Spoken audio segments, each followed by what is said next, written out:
அண்ணி, அந்த நிக்கிறது யாருன்னு தெரியுதா? இவ எங்கே போனாலும் பின்னாலே வரா. ஒருவேளை நம்மள ஃபாலோ பண்ணிக்கிட்டு தான் வரலோ. அதான் ஸ்வேதா, எனக்கும் டவுட்டா இருக்கு. எங்கே போனாலும் வந்து நிக்கிறா. வம்பிழுக்கிறதுக்குன்னு வருவாளா என்னன்னு தெரியல. நம்ம வா, கண்டுக்காம போயிடலாம். என்ன சாதனா, அப்படியே பார்த்தும் பார்க்காத மாதிரி போவ, வந்து ஏதாச்சும் பேசுவ அப்படின்னு நினச்சா எனக்குன்னு போகிற. ஓ, உனக்கு தான் பிரச்சனை கண்டாலே பிடிக்காதுல்ல, பயப்படுவ, அதனால தானே. எனக்கு 1008 வேலை இருக்குப்பா. உனக்கிட்ட பார்த்து பேசி வம்பிழுத்துக்கிட்டே இருக்கேன்னு எனக்கு என்ன வேலையா? அதோடய உன்கிட்ட பேசுறதுக்கெல்லாம் என்ன இருக்கு? உன்கிட்டலாம் மனுஷன் பேசுவானா? நீ என்ன பிசாசா பூதமா உன்னைய பார்த்து பயப்படுறதுக்கு? எதுக்கு சனியன்கிட்ட வச்சுக்கிறேன்னு தான், மற்றபடி நான் ஒன்றும் இல்லை. சாதனா, இந்த சனியன் கினியன்லாம் சொல்கிற வேலை வச்சுக்காத, எனக்கு சுத்தமாக பிடிக்காது. நான் உன்கிட்ட மரியாதையான பேசுகிறேன். அண்ணி, பாத்தியலா இவளுக்கு எப்படி கோவம் வருதுன்னு? இவளை கேடுகட்டவளா இருக்கும் போதே இவளை சனின்னு சொன்னா கோவம் வருதே. இவெல்லாம் நல்லவளா இருந்து ஏதாச்சும் நம்ம சொன்னா என்ன பண்ணுவா? ஆமா ஸ்வேதா, இவெல்லாம் அப்படிப்பட்ட ஆளுதே. சனியன் சொன்னதுக்கு என்னமோ கோவம் பொத்துக்கிட்டு வருது. பண்றது பூரா அடாவடித்தானோ. இவளை சனியன் சொன்னதுலேயும் கோவம் வரதாக்கும். நீ சனியன் தாண்டி. இங்கே பாரு சாதனா, ஏதாச்சும் சொன்னேன்னு வச்சுக்கவே, அப்புறம் நான் வேறு ஏதாச்சும் சொல்லுவேன். சொல்லிதான் பாரு. எங்க அண்ணி என்ன நினைச்சுக்கிட்டு இருக்க? அன்னைக்கு உன்னை சும்மா விட்டுட்டு வந்தாங்களே, அதனால என்ன பண்ணாலும் அப்படியே இருப்பான்னு நினைச்சுக்கிட்டு இருக்கியா? அவங்க குணமே அப்படிதான். அவ்வளோ சீக்கிரத்துல யாரையும் எதுவும் பண்ண மாட்டாங்க. அவங்க குழந்தைக்கு ஒன்றும் ஆகலைன்னே அன்னைக்கு உன்னை சும்மா விட்டுட்டு வந்தாங்க. இல்லாட்டினா உன்னைய அன்னைக்கே விஷத்தை வச்சு கொண்டிருப்பாங்க. இல்லைன்னா கழுத்து திருவி அப்படியே கோழி திருவிற மாதிரி திருவி போட்டிருப்பாங்க.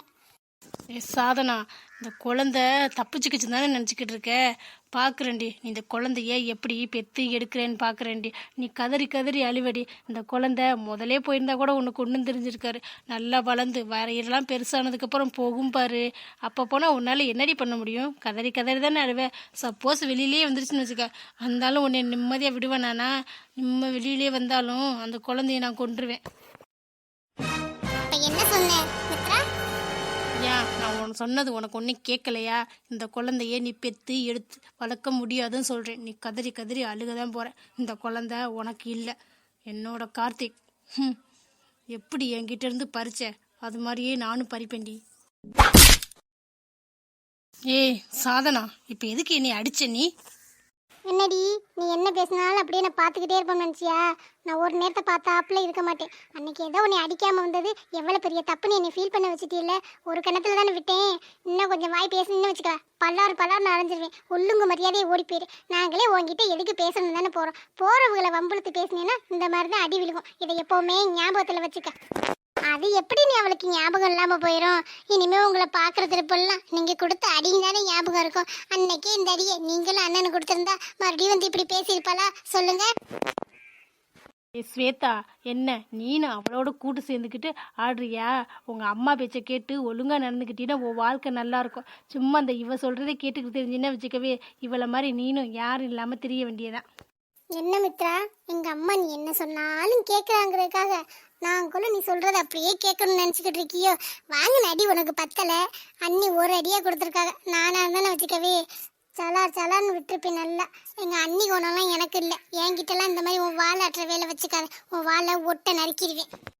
பார்க்கலாண்டி, யார் வாழை யார் நறுக்கிறதுன்னு. இருடி, நான் பார்த்த பையனோட தாண்டி உனக்கு கல்யாணம் ஆக போகுது. அப்புறம் தெரியும்டி நீ என்கிட்ட மாட்டிக்கிட்டு முழிக்கிறது. நீனா எவ்வளோ பட்டாலும் திருந்த மாட்டில்ல. என்ன ஜென்மமோ சோத்தவே நீங்களே என்னன்னு எனக்கு டவுட்டாக இருக்கு. ஆமாங்க அண்ணி, அந்த டவுட் எனக்கு ரொம்ப நாளாக இருக்குது. மானம் கெட்டு போய் நம்ம வீட்டில் இருந்தால அப்பையிலேருந்து அந்த டவுட் எனக்கு இருக்குது. சோத்தை திங்கிறாளா வேற எதையும் திங்கிறாளான்னு. இவள்கிட்டலாம் என்ன பேச்சு? வாங்க நம்ம போவோம். நம்மளை டென்ஷன் பண்ணியே பாப்பாவ. நீங்களாம் இந்த நேரத்தில் டென்ஷன் ஆகக்கூடாது. வாங்க. இவள் அடித்து உங்களையா நீங்கள் அவமானப்படுத்திக்கிறீங்க. இவளையெல்லாம் நீங்கள் அடிக்கலாமா? இவளையெல்லாம் அந்த கடவுள் பார்த்துக்குவார். வாங்க நம்ம போகலாம். அதுவும் கரெக்டு தான் ஸ்வேதா. இவளெல்லாம் அடிச்சு நம்மளை கேவலப்படுத்திக்க கூடாது. அப்புறம் இங்கே நடந்ததை உங்கள் அண்ணன் கிட்ட சொல்லாத, சரியா? ஏதானா நம்மளே பார்த்துக்கலாம். இந்த சில்லி வண்டு விஷயத்தெல்லாம் நம்ம போய் அண்ணன் கிட்ட சொல்லக்கூடாது. இவெல்லாம் ஒரு பெரிய ஆளுன்னு அதெல்லாம் சொன்னோம்னு வச்சுக்கா, இவளுக்கு ரொம்ப திமுறை ஏறி போயிடும். இவளை நம்மளே ட்ரீட் பண்ணிக்கலாம். என்ன ஸ்வேதா, நான் சொல்கிறது ஓகே தானே? ஓகே தான் அண்ணி. இருந்தாலும் வேணுமோ கல்யாணம், என் கல்யாணம் அவங்க கூட தான் நடக்கும்னு சொல்லிக்கிட்டு இருக்கா. இந்த அண்ணி இருக்கல்ல, நான் பார்த்துக்கிறேன். வீடு இவெல்லாம் ஒரு பெரிய ஆளா. வா நம்ம போகலாம்.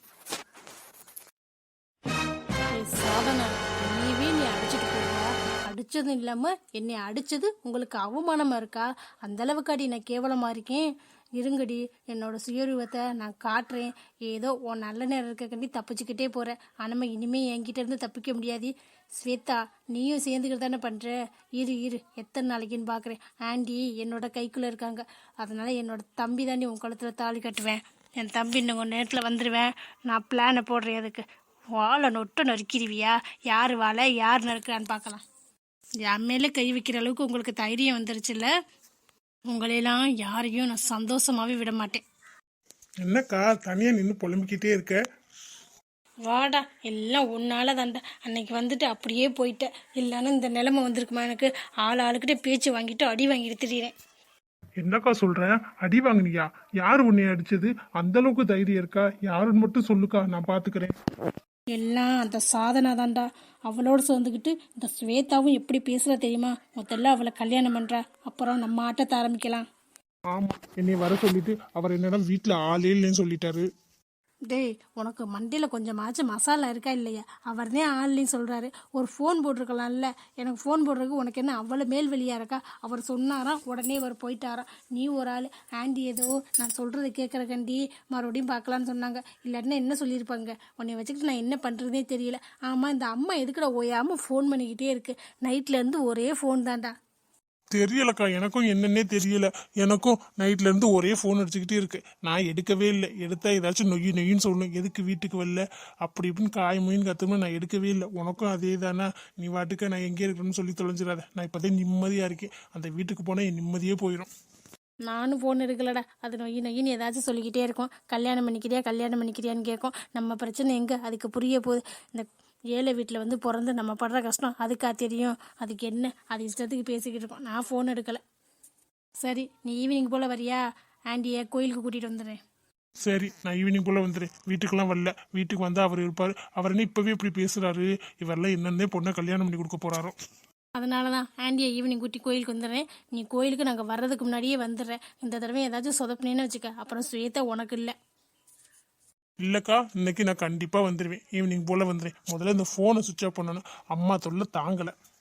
விடுடா, அதுக்கு என்ன பிரச்சனையோ அது இப்படியே தான் அடிக்கும். ஆளை காணுமே, 2 பேரும் போகல வீட்டுக்கே, ஃபோனும் பண்ணுறதில்ல. அதனால தான் இப்படி பண்ணும். நீ எதுவும் கண்டுக்காத. கொஞ்சம் நேரம் அடித்து பார்த்துட்டு அதுவே விட்டுரும். சரிக்கா, நான் ஈவினிங் சீக்கிரமே வந்துடுறேன். என்னங்க என்னடி அதிசயமா என்னங்கன்னு மரியாதையாலாம் கூப்பிடுற? வானம் எதுவும் மேகமூட்டத்தோட இருக்கான்னு பாருடி. இன்னைக்கு மழை வந்தாலும் வரும்டி, சொல்ல முடியாது.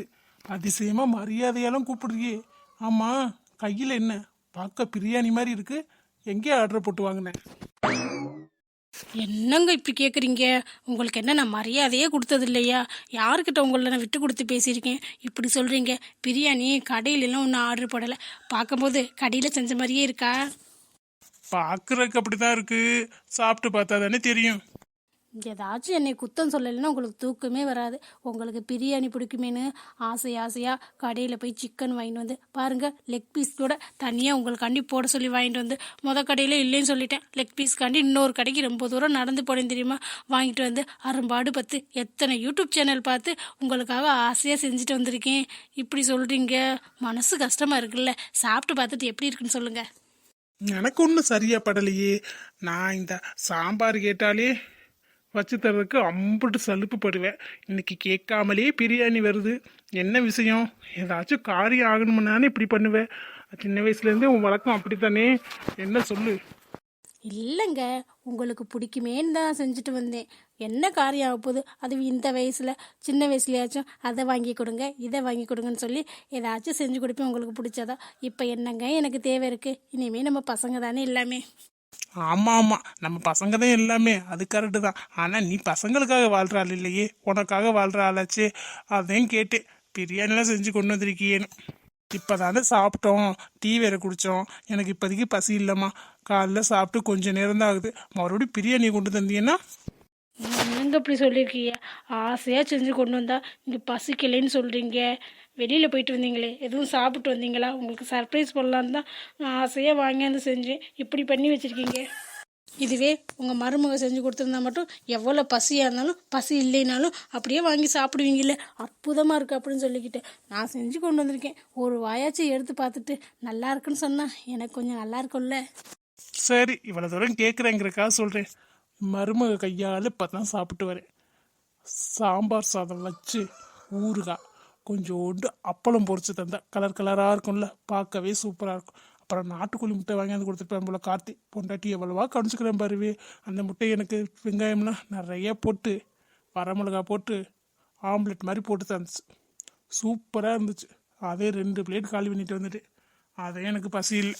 நீ கொடுத்த காலில் 2 இட்லி கொடுத்திய கல் மாதிரி, அதை தின்னுட்டா என் வயிறு ஃபுல்லாக இருக்குன்னு நினச்சிக்கிட்டு இருக்கேன். ஓ, இதெல்லாம் வேற நடக்குதா? எத்தனை நாள் தெரியலையே. அதான் மதியம் சாப்பிட்றதே இல்லையோ. நான் கூட நினச்சேன் நம்ம காலைல செய்கிறது நிறைய சாப்பிட்டுடுதேன், மனுஷனுக்கு பசி எடுக்கலை, மதியத்துக்கும் அப்படியே கிடந்துடுறான்னு. இப்போ தானே விஷயம் தெரியுது. காலையில் இங்கே சாப்பிட்டது அப்படியே அங்கே போயிடுது. அங்கே போய் ஒரு கட்டு கட்டிடுதே வாருது போல். எங்கள் சாப்பாடு அவ்வளோ கேவலமாக இருக்கா? அப்படி இருந்தால் 3 நேரம் அங்கேயே சாப்பிட வேண்டியதானே. ஆமாம்ல சாந்தி, கரெக்டு தானே. 3 நேரம் நான் ஏன் இங்கே சாப்பிடக்கூடாது? இது ஏன் எனக்கு தோணவே இல்லை? உங்களுக்கு பயந்து தெரியாமல் எதுக்கு ஒரு நேரம் மட்டும் அங்கே சாப்பிடணும்? இப்போ தான் எல்லாம் ஓகே ஆயிடுச்சுல, இனிமேல் 3 நேரம் நான் அங்கேயே சாப்பிட்டுக்கிறேன். எனக்கெல்லாம் எதுவும் செய்யாதீங்க. என்னங்க நக்கலா? இல்லைம்மா, சீரியஸாக தான் சொல்கிறேன். என் மருமக எப்போ போனாலும் சூடாக சமைச்சு தருவா. முகத்தை சுளிக்கவே மாட்டா. அப்படியே சுளிச்சாலும் எனக்கு ஒன்றும் பிரச்சனை இல்லை. நான் அங்கேயே போய் சாப்பிட்டுக்கிறேன். சரியா? நீனும் ஆசை மருமக இருக்காளே, சரி மருமக மாதிரி அவளும் செஞ்சு சாப்பிடுங்க. அப்புறம் இது செஞ்சிருக்கேன்னா ஏதோ காரியம் இருக்கணும். என்னன்னு சொன்னீங்கன்னா தெரிஞ்சுப்பேன். அது ஒன்றும் இல்லை. அன்னைக்கு விரட்டி விட்டியில் அந்த பையன் நல்ல பையனாக இருக்கான், நல்ல குடும்பம். ஸ்வேதாவுக்கு கல்யாணம் பண்ணி வச்சிடலாம். நம்ம பொண்ணு வாழ்க்கை நம்மளே கெடுத்ததாக இருக்கக்கூடாதுல்ல. அவள் சந்தோஷமாக வந்தா நமக்கு தானங்க சந்தோஷம். அவள் போய் கஷ்டப்படணும்னு நினச்சிக்கிட்டு இருக்கீங்களா? பாத்தியா, இதுக்குதான் உன் வேலையை காமிச்சிருக்க. சரி, நல்ல பையன் சொல்கிற, நல்ல குடும்பம்னு சொல்கிற. அந்த பையன் மட்டும் எதுக்கு வந்தேன்? அவங்க ஃபேமிலியோடு கூட்டிகிட்டு வர சொல்லு. சரி, கூட்டிகிட்டு கூட வர சொல்ல வேண்டாம். பையன் ஓகே தான். நம்ம உங்கள் வீட்டை போய் பார்த்துட்டு வந்துடலாமா? எப்போ வரலாம் என்னன்னு கேளு, நான் ஒத்துக்கிறேன். என்னங்க பேசுகிறீங்க? அவங்க வீட்டில் தான் ஒத்துக்கலைன்னு சொல்கிறாங்க. அப்புறம் எப்படி கூட்டிகிட்டு வர முடியும்? நம்ம போய் வீட்டை பார்க்க முடியும்? நீ ஆனால் முட்டாளா இருக்கியா, இல்லை முட்டாள் மாதிரி நடிக்கிறியா, இல்லை உன்னை முட்டாளா ஆக்கி வச்சிருக்காளான்னு எனக்கு சத்தியமாக தெரியல. இதெல்லாம் எப்படி நம்புற? சின்ன குழந்தை கூட நம்பாது. சரி, வீட்டையாச்சும் கொண்டு காமிக்கலாம்ல, வேற யாராச்சுன்னு சொல்லி. அதுவும் முடியாதா? என்னத்த சொல்கிறது? என் பொண்ணு வாழ்க்கைய நான் பாழாக்க விரும்பலை. போய் வேறு வேலை இருந்தால் பாரு. அப்புறம் பிரியாணி நீனே சாப்பிட்ரு. நைட்டுக்கு எனக்கு தந்துடாத. அது என்ன லட்சணத்தில் இருக்கோ தெரியல. நீனே சாப்பிட்ரு, சரியா? உனக்கு உடம்புக்கு நல்லா இருந்துச்சுன்னா அதுக்கப்புறம் இன்னொரு நாள் செஞ்சுதா, நான் சாப்பிட்டுக்கிறேன். எங்க வர வர உங்களுக்கு கொழுப்பு ஏறி போச்சு. வர இல்லடி, இப்போ கொஞ்ச நாளாக தான்டி, 2-3 மாசமாக தான் என் மருமக வந்து சமைச்சு போட்டால, அதில் கொஞ்சம் கொழுப்பு ஏறி போய் தான் கிடக்கு. உடம்பு ஏறிச்சு. நல்ல சாப்பாடில் உட்காந்தே சாப்பிடு. இதுக்கு முன்னாடி நீனும் சாப்பாடு போட்டியே. சாப்பாடாது சாப்பாடுன்னு சொல்லி என்னை ஏமாத்திருக்க. இப்போ தானே சாப்பாட்டோட அருமையெல்லாம் புரியுது. நீ ரசம்னு ஒன்று வைப்ப பாரு, புளியை கரைச்சி ஊற்றி பச்சை தண்ணி மாதிரி பானிமுறிக்கு கொடுப்பாங்க பாரு ஒரு ரசம், அது மாதிரியே கொடுப்பேன். என் மருமக ரசம் வச்சுருப்பா பாரு, சூப்பராக வைப்பா. அவள்கிட்ட போய் கற்றுட்டு வா. போதும், நிறுத்துங்க. சும்மா உங்கள் மருமக புராணத்தை பாடணும். பாடலைன்னா உங்களுக்கு தூக்கமே வராது. அவள் தொல்லை இல்லாமல் இப்போ தான் நிம்மதியாக இருக்கே. அவளை இழுத்துக்கிட்டே இருக்கீங்க. அங்கே சாப்பிடணுன்னா போய் சாப்பிடுங்க. ஆசையாக உங்களுக்கு செஞ்சு கொண்டு வந்தேன் பாருங்க. என்னை சொல்லணும், நானே சாப்பிட்டுக்கிறேன். சரி, நீனே சாப்பிடு. நீ சாப்பிட்டாதான் உன்னோட அருமை உனக்கே தெரியும். இல்லை, நீ சாப்பிடாத. உன்னோட ஒன்று சுற்றிக்கிட்டே இருக்கும்ல கொடுக்கு மாதிரி, அதுக்கு கொடு. எங்களுக்கு தெரியும். நீங்கள் போங்க உங்கள் வேலையை பார்த்துக்கிட்டு. சரி, நான் சொல்கிறத சொல்லிட்டேன். அப்புறம் உங்கள் பிரியம்.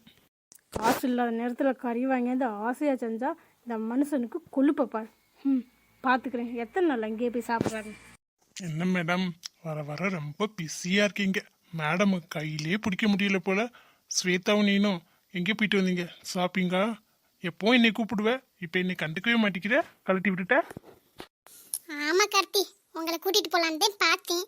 நீங்கள் வந்தா டைம் ஆச்சு நீ ஒன்று கூட நிம்மதியாக எடுக்க விட மாட்டீங்க. நமக்கு ஸ்வேதா தான் கரெக்டு, அதனால தான்.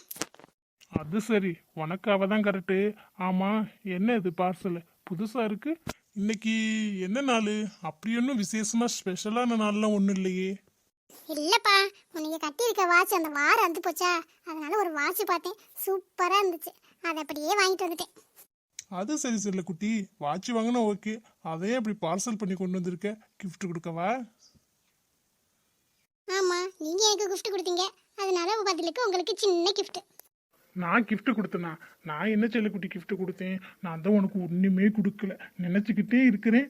போறதுக்கு நேரமே வெல்ல. ஏதாச்சும் ஒரு gift கொடுக்கணும், வாங்கணும். நாளைக்கு ஞாபகப்படுத்த எனக்கு. நீ எதுக்கு எனக்கு gift கொடுத்த? நான் ஒன்றும் உனக்கு பண்ணலையே. நீங்க ஒண்ணுமே பண்ணலையா? சொல்லுவீங்க நல்லா. என்னடி சொல்ற? இன்னைக்கு என்னடி, என்னதுக்கு எதுக்கு நீ gift கொடுக்குற? எனக்கு சத்தியமா புரியல. மரமண்ட லூசு மாமா, நமக்கு பாப்பா பிறக்க போதில்ல, அதுக்காக உங்களுக்கு சின்ன gift. வழக்கமா நீங்க தான் எனக்கு கொடுத்துருக்கணும். சரி விடுங்க, நீங்க கொடுக்கலன்னா என்ன, நான் கொடுக்குறேன். யார் கொடுத்தாலும் ஒன்று தானே. நம்ம இந்த சந்தோஷத்தை செலிப்ரேட் பண்ணலாம்ல. ஆமா இல்ல செல்லக்குட்டி, நம்ம செலிப்ரேட் பண்ணவே இல்லைல்ல. நானும் தாண்டி உனக்கு ஒரு நெக்லஸ் வாங்கி தரணும்னு நினச்சிக்கிட்டே இருந்தேன். சுத்தமா மறந்தே போயிட்டேன். நாளைக்கு நான் சீக்கிரம் வந்துடுறேன். நம்ம அப்படியே போயிடலாம் இல்லாட்டினா? நான் ஆஃபீஸ் ஒரு வாரம் லீவுப்பா, கொஞ்சம் வாமிட்டா வருது. ஒரு வாரத்துக்கு மேலே வரேன், நீங்க போயிட்டு சீக்கிரம் வந்துடுங்க. செல்லக்குட்டி, நீ ஆஃபீஸ் வரலனா கூட ஒன்றும் பிரச்சனை இல்லை. நீ வீட்டில் இருந்தே ரெஸ்ட் எடு. நீ வேலை பார்க்கணும்னு அவசியமே இல்லை. நீ வேலைக்கு வர்றதுன்னா கொஞ்சம் நல்லா இருந்தா வா, இல்லாட்டினா நீ லீவ் போட்டு குழந்தை பிறந்து ஸ்கூலுக்குலாம் போனதுக்கப்புறம் அதுக்கப்புறம் நீ வேலைக்கு வந்துக்கலாம். அதுக்கப்புறமும் வேலைக்கு போகிறது கொஞ்சம் டவுட்டாக தான் இருக்கும். எதுக்குன்னு தெரியல, நான் நடந்தோடனே பால் வெள்ள தள்ளி விட்டுட்டு நான் வேலைக்கு போயிடுவேப்பா. உன்னை போக விட்டா தானே? ஏன் நீங்களும் வேலைக்கு போகாம என் கூட இருக்க போறீங்களா? உன் கூடலாம் இருக்க மாட்டேன். அப்புறம் என்ன, பிளே ஸ்கூல்லையாச்சும் சேர்த்து விட்டுட்டு போலாம்ல. போலாம் தான் செல்லக்குட்டி, ஆனால் அதுக்குள்ளே உனக்கு வேற வேலை வந்துடுமே. வேற வேலையா? வேற என்ன வேலை வரப்போகுது? என்ன கவர்மெண்ட் வேலையா நீ தேடி வரப்போகுது? அதெல்லாம் இல்லை செல்லக்குட்டி, அதை விட முக்கியம். அதை விட முக்கியமான வேலையா? என்ன வேலை அப்படி? என்னடி, எல்லாத்துலயும் நல்ல வாய்க்கிலேயே பேசுவேன். இந்த மாதிரி விஷயத்துலாம் சரியான மக்கு பிளாஸ்திரியா இருக்க. டேய், நீ என்னமோ பேசுற, எனக்கு புரியல. ஒழுங்கு மரியாதை என்னன்னு சொல்லிடு. அதுவா செல்லக்குட்டி, நம்ம பாப்பா கொஞ்சம் நடக்க ஆரம்பிச்சோன்னே அடுத்த பேபிக்கு ரெடி பண்ணிடுவேன்ல. எப்படி வேலைக்கு போவேனே? போகவே முடியாது. டேய், நான் உன்னை எப்படி கழுத்துல வச்சு கொண்டு வந்து பார்த்துக்க. பிச்சு பிடியும் பிச்சு. உனக்கு உடனே இன்னொன்னா போடுறேன். என்ன செல்லக்குட்டி, இப்பெல்லாம் இது பண்ணா எப்படி? என் கணக்கு 3. வருவீங்க நல்லா, 2 அதிகம் தான், 3 இல்லை. ப்ளீஸ் டி செல்லக்குட்டி இல்லை. அதெல்லாம் அப்போதைக்கு பார்த்துக்கலாம். ஆனால் ஒரு குழந்தைக்கும் இன்னொரு குழந்தைக்கும் மினிமம் 5 இயர்ஸ் கேப். இல்லடி, நீ பண்றது ஓவர், டூ மச், ரொம்ப ரொம்ப டூ மச். நான் அப்படித்தான் பண்ணுவேன். பார்க்கலாண்டி, யார் நினைக்கிறது நடக்குதுன்னு பார்க்கலாமா? குழந்தை பிறந்ததுலேருந்து உங்கள் பக்கத்தில் தூங்க மாட்டேன், பார்க்கலாமா? பார்க்கலாண்டி. நீ என்ன தூங்குனா கும்பகர்ண மாதிரி தூங்குவேன். உனக்கெல்லாம் என்ன நடந்தாலும் தெரியவே தெரியாது. பார்த்துக்கலாண்டி. பெட்டு கட்டுறியா? இந்த விஷயத்துலலாம் இந்த மாமன் கிட்ட பெட்டு கட்டாத, தோத்து போயிடுவேன். என்ன பெட்டு? நீ ஜெயிச்சா நான் உனக்கு 100 முத்தம் தாரேன். நான் ஜெயிச்சா நீ எனக்கு 100 முத்தம் தான். ஓகேவா? டேய், இதுக்கு பேர் பெட்டா? என்ன நடந்தாலும் உனக்கு குதூகலாம். ஆமாம், என்ன நடந்தாலும் அதில் நமக்கு ஒரு நல்லது நடக்கணும்ல, அதனால தான். நல்லா வருவீங்க, பார்த்துக்கிறேன். சரி, எவ்வளோ நேரம் இப்படி நிற்கிறதா உத்தேசம்? எனக்கு நல்லா தான் இருக்கு. இருந்தாலும் இப்போ அப்பா வரேன்னு சொன்னார். எப்படி? இதை முன்னாடியே சொல்ல மாட்டீங்களா? போங்க, நான் போய் சாப்பாடு ரெடி பண்ணுறேன். மாமாக்கு பிடிச்சது பிரியாணி செய்யட்டுமா? சிக்கன் வாங்கிட்டு வா. இல்லை, அப்பா வரும்போது மீன் வாங்கிட்டு வரேன்னு சொன்னார். காசுலாம் கொடுத்து விட்டுட்டேன், காலையில் வாங்கிட்டு வந்துடுவேன். நீ வெங்காயத்தை கல்லாம் கட் பண்ணி வை. வெங்காயத்தை வேணா எடுத்தா நான் உரிச்சு தரேன். சரி.